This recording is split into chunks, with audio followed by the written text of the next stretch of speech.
Welcome back, everybody, to another episode of The Next Shot, where I'm joined with my co-host Luke Lukasic, and we're also joined with our special guest, a photographer from Mooresville, Robert Guti. Hey, everybody. Thanks for having me on the show. Hey, Robert, how's it going? Pretty good. How about yourself? I can't complain. So today we're actually going to be asking Robert a few questions and going in depth in some of his pictures that he submitted for us to do a slideshow. So Robert, how did you get into doing photography?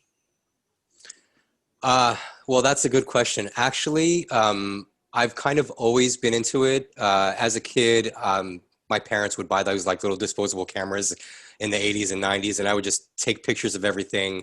As I got older, they realized that I had fun with it, so they bought me a little point and shoot, and I took pictures of everything. And I also tried to take artistic pictures, but professionally and like really seriously was only a couple of years ago. I had actually gotten laid off from a job with the school system as a computer tech, and I wanted to do something that really expressed my creative side. So I traded in funnily enough, I traded in a rifle for a camera and never looked back. So that's an interesting background. I think I started out similar to that. I picked up a camera at a pawn shop, a Canon AE1 program film camera. And I think, Luke, you started out with an older camera too, right? I did. I started with my mom's that she handed down to me, and then I got one off you. Yeah, you did. You bought an old Canon from me. So, Yeah. And, I know looking at some of the pictures that you've taken, it doesn't really matter what camera you have.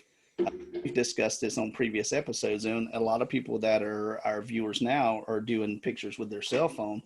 But what we really want to do is figure out how some of your images translate into your photography style. So we're going to jump into a slideshow and kind of take a look at some of those. And if you can kind of give us some details on the image itself.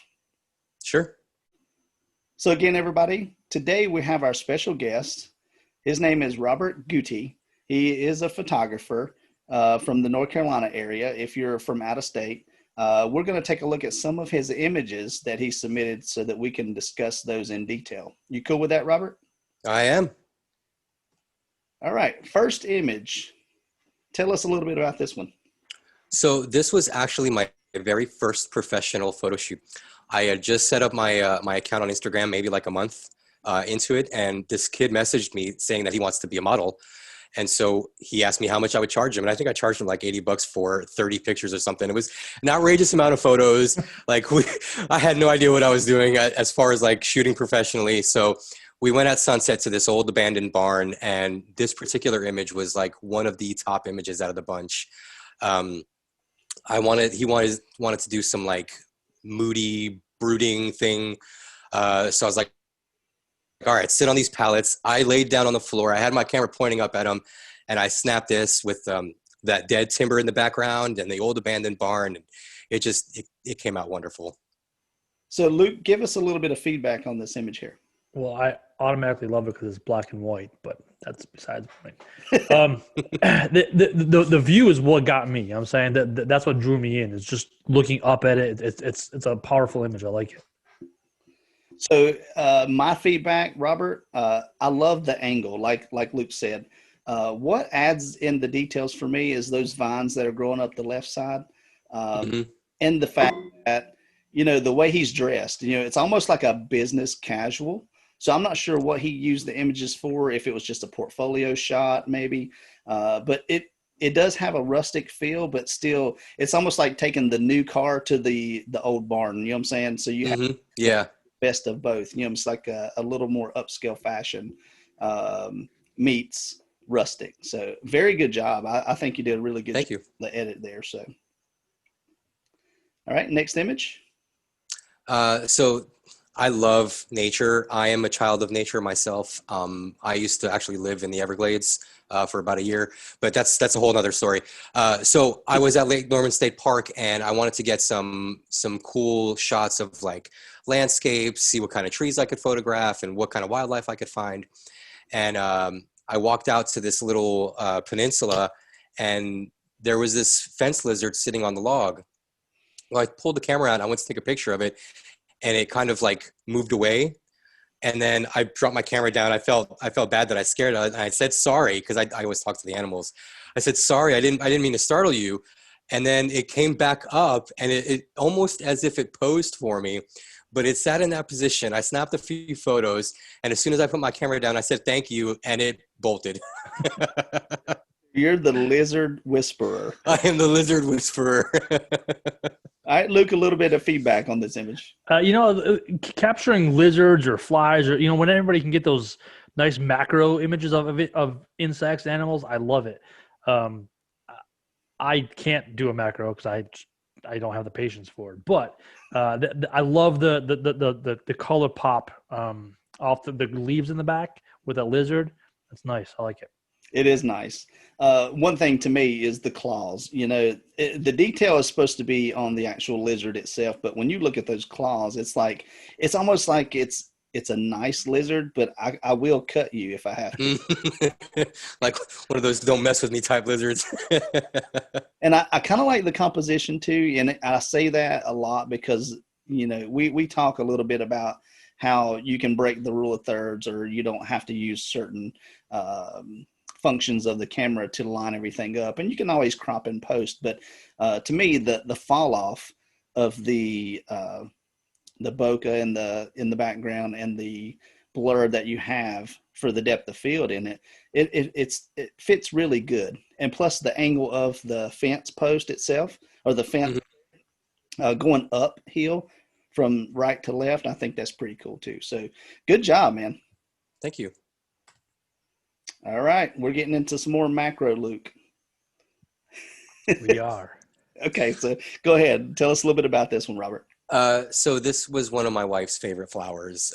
It's called the clematis, and for one of the holidays, I had purchased a set of extension tubes, and those are like the inexpensive way to get some halfway decent macro shots. Like, 'cause I can't afford a macro lens just yet, although I want one.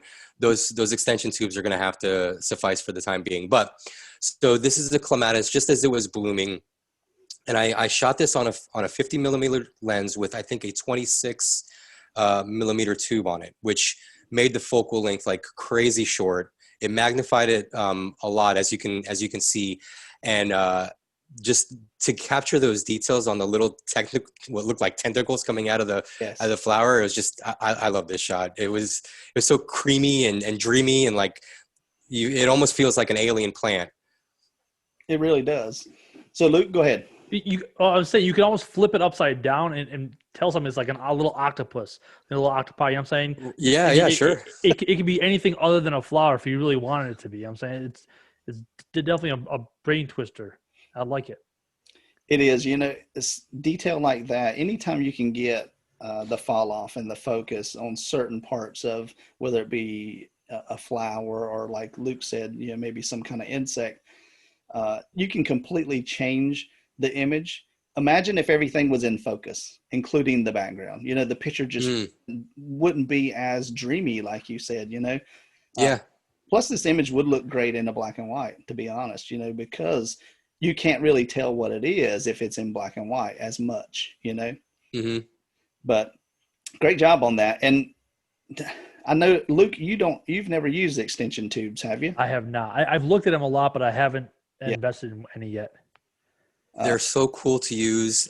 They take a little trial and error, because if you don't have the focal length right, like the distance that you have to be from your subject, could put a damper on things. Because like with some of the tubes, you have to be really, really close. Other times you can kind of back up a little bit. But with this one, I think I was maybe just a couple of inches from the flower itself. I had to get up really close to it. So they have their challenges, but they definitely produce some great results.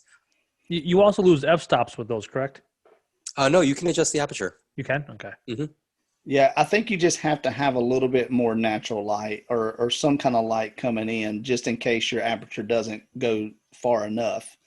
Well, the ones that I have, there's no optics in them. It's pretty much like a spacer. Yeah, gotcha. And another way that you can do macro, have you ever tried to flip the lens around and put it up to the body? I have. I don't think I have enough dexterity in my hands to keep the aperture open manually while trying to focus. And Yes. I tried it. I almost dropped the lens and I didn't want to do that again. Try that on a junk lens you picked up from a buddy. Yeah, yeah. You know. All right, this image here. So this one is probably one of my favorites. So let's talk a little bit about the detail in this one. So a lot of my pictures I take while I'm out with my wife walking dogs. She owns a pet sitting business, and so we do that together. Okay. And if I'm not involved in actually taking care of the animals myself, I bring my camera with me. And I love roses. I love texture. And like Luke, I love black and white. And this rose was just starting to open up, and I had to grab it. You can see the texture on the petals there, and it's just amazing. That, and you never really see a rose in monochrome, so I wanted to see how that would turn out, and I'm happy with it. That's true. And before I let Luke jump in, because I know he's dying to talk about this image, when you talk about turning something that you typically see color into a black and white, we discussed that in our food photography episode.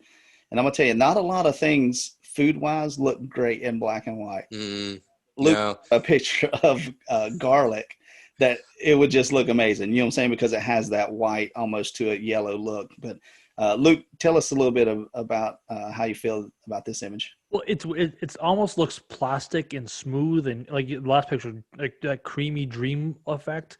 I think that's what draws me in. It keeps sucking me right in the middle of that rose as it's opening up. It's impressive. I like it a lot. Thank you. It also kind of makes you want to dive into it. Yeah. Really does. And if you look at it like on a scale visually, it looks like it's large enough. And that flower was probably so tiny with this extension tube, you probably wouldn't know. It was a small rose, yeah. Another thing that you may want to try next walk is take your little squirt bottle with you, hit the rose with some water next time before you shoot it. Oh yeah, that's a good idea. You see Okay. of the sky and stuff in those drops. There's a photographer. I can't remember who it was, and I always do this. I remember things, but I may not remember the person that I sent it because I watched so many YouTube videos. But they always carried a water bottle with them, no matter where they were at, even indoors, outdoors. But if you spray it on, let's say, a watch or a rock or just anything that you're going to shoot with the macro lens, you get tons of detail, more detail than you would just with an image similar to this. You know what I'm saying? Not this image, Yeah. but think about it next time you go out. And then we'd love back on the show or submit some images to us to put on the show to see how that turned out. And Luke, that's a challenge for us as well. Everything's a challenge for me. Dollar store. All right. Great job, Robert. We really appreciate that image, man. Thank you. All right. Give us a little bit more information on this here. So this may actually have been on the same day. I'm not even sure, but again, seeing those little roses, and what I do is I'll have my camera set up with the tube on it, and if I see an interesting flower, I'll go up to it to see what it looks like through the lens.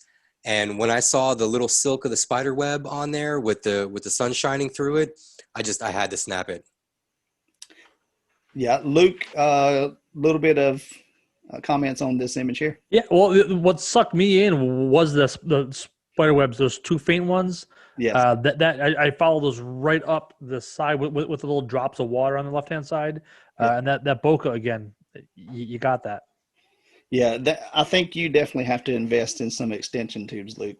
This seems to be something that I think the detail that you get and then the fall off. It's like two totally different images been merged together and then blurred completely, the highest blur you can get in Lightroom, right? But most of it's straight out of the camera. I'm sure you didn't do a whole lot of editing to these, right? Not much. The only editing I honestly do is I'll adjust color temperature a little bit and maybe some saturation or desaturation depending on whether I want it black and white or not. Right. All right, good job, man. Next image.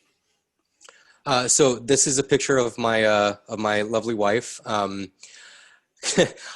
really got to hand it to her because, starting out, she was always willing to sit for photos while I practiced, while I tested things. She's been such a trooper.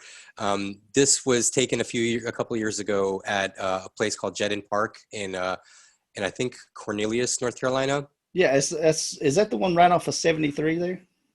77, yeah. 77. Okay, got Mhm. But they have like this little beach on the lake, and I had just purchased that lens ball. We wanted to try it out, so we went out to Sunset and um, practicing silhouettes as well as you trying to figure out a way of getting that lens ball. I love how the color just pops out of that crystal in there. Oh yeah, and were you using a zoom lens, or is this something that you just mainly No, put the focus right in the center there, or on the focus was right in the center of the ball, and this was actually done on a kit lens. okay, like an 18 to 55, something like that? Yep. Okay, very good. So, do you do any Photoshop or Lightroom or anything like that? So I just switched to Lightroom from Aperture because I was an Apple employee for about 5 years, and so I got Final Cut Pro and Aperture for free. Um, Well, me so I've been and after this show. so I've been using Aperture for like the past 5 years, and I just finally upgraded to Lightroom because I upgraded my Mac to Catalina, and Aperture is no longer supported because it's so old. But so yeah, this one was edited with Aperture. Okay, good deal. I couldn't tell if you did any editing, but it looks like the blues are a little rich, which makes it a Hmm. tone. And then you get the sky in the background, which it's that hot cold feel, which is Yep. what I really like. So, Luke, what do you think about this image? Yeah, I see people with those balls, and I'm always intrigued by them. It just they're always weird. You know, that's the best I think is they're Yeah. weird. They always do cool effects though. I like that. Well, that's just it. If you can get the effect right with it, then you have an amazing picture. If Mhm. otherwise, like I've seen some epic fails with those lens balls, and I've done some epic fails with them myself. They just they got to have the right spot for it. So, here's a challenge for you. Next time you use that ball without a person in it, let's say you sit it on the street and you try to get, like if you go to Charlotte or you try to get a building or some nightlife in the background, shoot the image and then flip the image upside down so that the ball is right side up. Yes, and so now that I have Photoshop and Lightroom, I can do that. Whereas before, I couldn't quite figure out how to do it, so I ended up leaving it. But you can actually just flip the whole image. Does that make sense? Like leave the Oh, to have the whole thing upside down? well, like in this image here, for example, if you flipped it upside down, or was it 180 degrees? Is that what we're looking for? To where the Hmm. bottom is normal, the sky is on top and the water's on bottom. She would be upside down. Right. But if you took her out of the equation and used it for like buildings or something, right now it's so confusing because you're focused on the ball, but the ball's upside down. So what if the ball you Was see, right side up. and then the backgrounds? It's almost like you're standing on your head. Hmm. You see what I'm saying? And you shot the. Yeah, yeah, yeah. So maybe that's a challenge you can do with that. You still have the ball, I'm assuming. Yes, I still have it. So yeah, that would be a good challenge for you too, is to try to take an image that you think looks cool just like it is, but flip it upside down.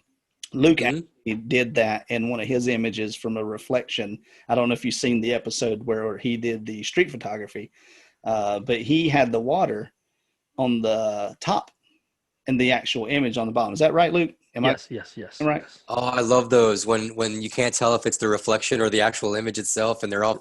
I love that. Love that so He much. could not tell. I couldn't tell. And it was like, and we had just discussed, that there's a photographer that does that. And he said, well, believe it or not, I did that with this image. I was like, you got to be kidding. I love the ball effect though, which it looks really cool. So great job with that image. All right, here we go. Next image. So this was also at Lake Norman State Park. Like I said, I spent a lot of time in nature. This was just a random day that I was out with my camera, walking aimlessly in the woods, and this probably was around maybe 2 or 3 in the afternoon. The sun was just beaming perfectly through the leaves, and I saw this little mushroom just sitting there. There was a little bit of like ground cover around it, so I had to clear that out. But when I laid down to take the photo, like this mushroom was maybe 2 inches tall, if that. Yeah, it almost looks cartoonish. Wouldn't you agree, Luke? 100%. Some of the best pictures are ones that you just don't plan on it. Sometimes you just got to look up and look down and just not look at the normal mainstream things. And the small things that catch your eyes are sometimes the best ones you take. Hmm. That's the story of my life. Well, the worst part is that most people, when they go hiking or they go to do an outdoorsy type adventure, they would just walk past this or step on it and not even see it, and like Not even see it. Yeah. for it because it caught your eye. The sun shining on it probably caught your eye, but there's nothing wrong with a staged image, but you can tell you did not put the mushroom there. You didn't plan the background. You just kind of moved stuff out of the way and said, look, Hmm.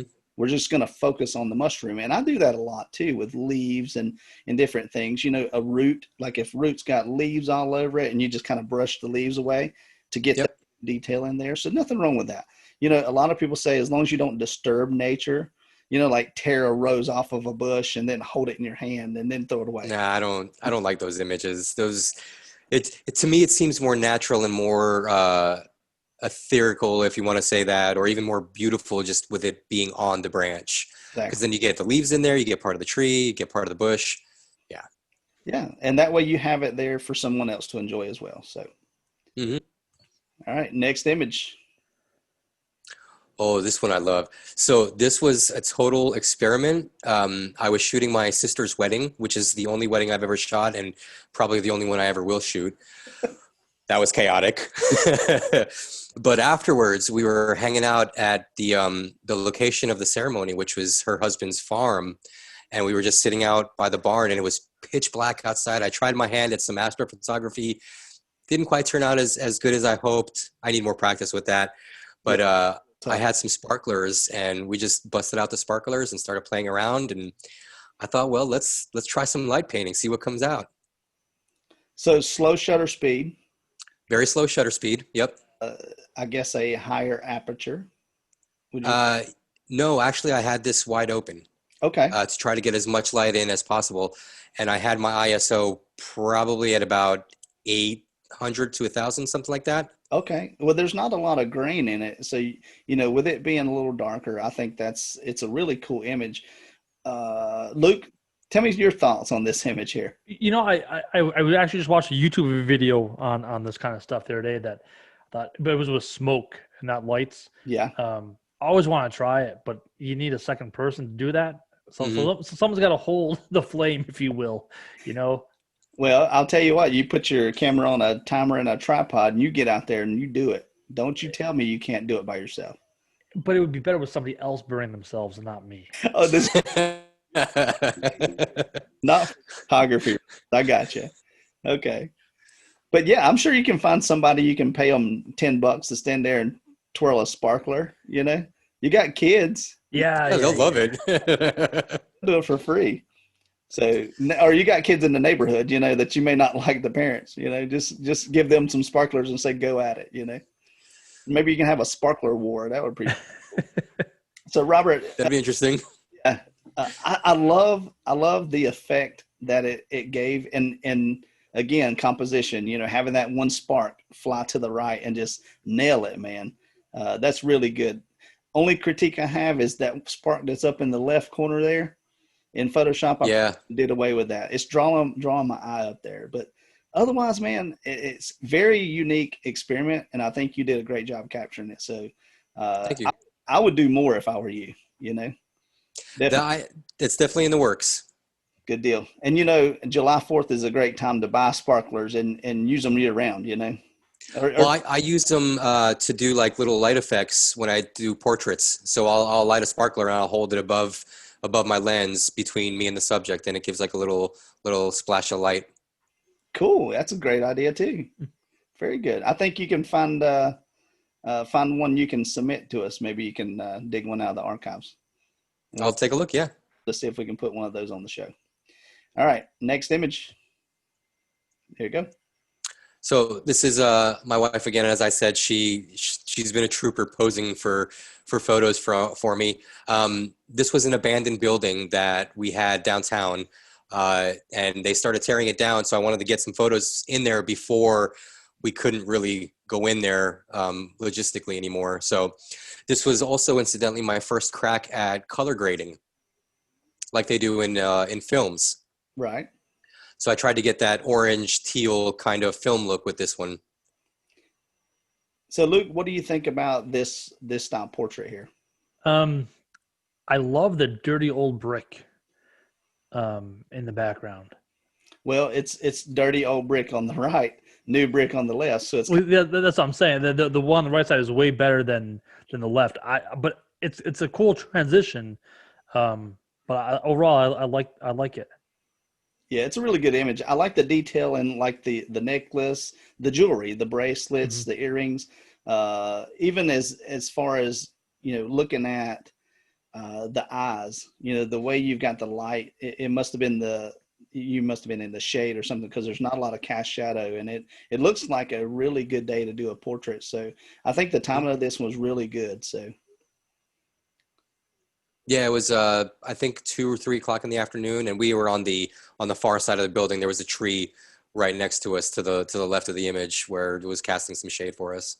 yeah, and as far as the color grading goes, I mean you can't really go wrong. It's how you want the image to be interpreted by others. And I'm sure she's pretty proud of this image as well. So She likes it. very good. Or she wouldn't have let you put it on here. This is true. Okay, so here we go. Next image. This is probably my favorite image out of my entire catalog. So again, this was at Lake Norman State Park with those extension tubes, and this spider is, I would say, probably about the size of a dime. Yeah. It's a little orchid spider. I went to the park that day specifically to take some shots of a forest fire that had happened a month earlier, and I was in that part of the woods. And if you've ever been to the forest after it burned, it has a really eerie feeling about it. Oh, Um, but so I was walking through, and I was just taking my time, looking at all the little details that I could find, and I see this little spider making its web from the tip of a branch to a leaf on the left side of the image, and I got really close. I got my focus, and I snapped it. And when I went to look at it in the camera, I was blown away how good it turned out. And then all I really did on it was just add a little bit of color in the in post, and that's really it. yeah. Luke, you got to give us some feedback on this one, man. You've convinced me to buy some extension tubes. This They're amazing, right? They are. It's just the impressiveness of that bokeh and the detail. It's just I don't know. It's impressive. I like it. it is, and we can call this one the lone survivor. Considering if you went out there to shoot images and this is what you came back with, I mean, this one, it speaks volumes. It really does, and you can see the web in the image as well. It's very faint, but Hmm. there, it's almost like he just started. And if you, Yep. maybe his other web didn't make it. You know what I mean? And I don't even know how to determine the age of spiders or insects, but just to know that this guy is surviving, and it looks like the plant may not be surviving that well, but I think you did a really good job of getting that uh, spider as your focal point. So good job, Thank you. man. I have more stories that I am working scripts out to. Okay. Filmmaking is not as easy as photography because it requires more than one person. It really, Uh, yeah. So, I mean, I can go out and video, whatever I find on the street, and that'll be great and dandy. But for the movies that I like to produce, I need some crew mates. So I've been actively looking the local area for crew. So I've got a few that I've got in the progress. You're more than welcome to jump on with me. I have some ideas. I've got some horror movies that I wrote that I think will be great.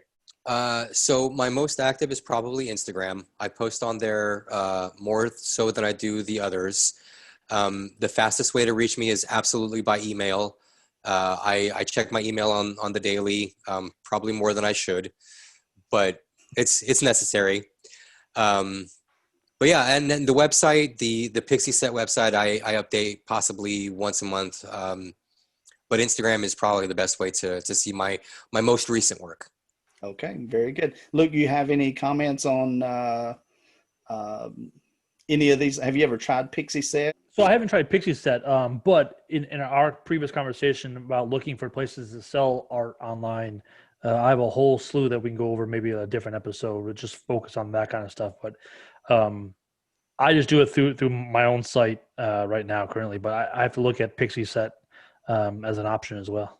Robert, thank you again for joining our episode, man. It was my pleasure. Thank you so much for having me. You're welcome. And thank you for sharing your images and your contacts. And hopefully this will drive your photography business. If nothing else, man, we'd like to teach other people different styles. And I think you brought the extension tubes in. You got the Pixie Set, which we haven't discussed. There's a lot of things that people are going to learn with this episode that we haven't taught in the past. So again, great job on the images, man. And we look forward to having you on as a guest in the future. Thanks. I look forward to it. So Luke, overall, how do you think Robert did with his images and some of the things he brought to our show today? Well, I think the fact that he introduced me to some new techniques. I think he's obviously going to introduce other people to techniques and different styles. So overall, I think it was more than amazing to have him on the show today, and I thank him. No problem. I'm just glad to be a part of it. Awesome. So Robert, I know you're closer to me than you are to Luke. So if we can get Luke up this way sometime, maybe we can collaborate on some photo shoots or some adventures for outdoor stuff. How's that? I am absolutely engaged and down for that. Awesome. We'll go out and hike and take pictures and Whoa. Luke, now You got a hike? mile, Okay. We got to get into our fitness routine to get back into doing our adventures. This COVID has kept us down long enough. Oh man, I can't tell you, like, this COVID thing hit me pretty hard with the photography. I had to stop for a while. But it didn't stop me from going out and enjoying nature. That was the one thing that, like, you can't take that away from me. This is true. So Robert, before we end this episode, I have a surprise for you. So I have went and made a large print that I would love for you to sign for one of our listeners to win. Check it out. Oh man, that looks awesome. Oh, that is so beautiful. Oh yeah, I would love to sign that. Yes, absolutely. Luke, what do you think about that image? I'm going to be the first one to acknowledge it and comment to get it. So Robert, I'm going to meet up with you. We're going to get that signed for one of our listeners. All you have to do to win this print from Robert is to comment below on any of the video formats that we put it on, whether it be YouTube, Facebook, and let us know that you've seen this episode and you'd love to have that image. And then I'll have Robert select somebody from those that comment, and we'll get that winner chosen and get that print to you guys. All right, Luke, do you have anything else for Robert? Yeah, actually, I have a question. So I was on Photo Guru, I believe it was, for a while, and then I actually got ViewBug a while ago. I just never ever used it. Just sat on my phone. But in one of the messages you sent to Roger, it said you were top 30 for 2020. Was that correct?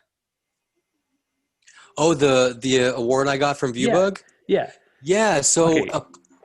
No, go ahead. go ahead with your question. So my question is, like, in Photo Guru, you had to pay to kind of like this contest, like ViewBug, from what I can tell. But you got to pay to kind of like, if you submit a picture to a contest, you don't like it, you can change it, but you got to pay to do things. So there's a lot of pay stuff behind that, where ViewBug doesn't seem that way. But for somebody who's tried their ass to get somewhere on that other app, what, any tips, any tricks for people who want to do those kind of things?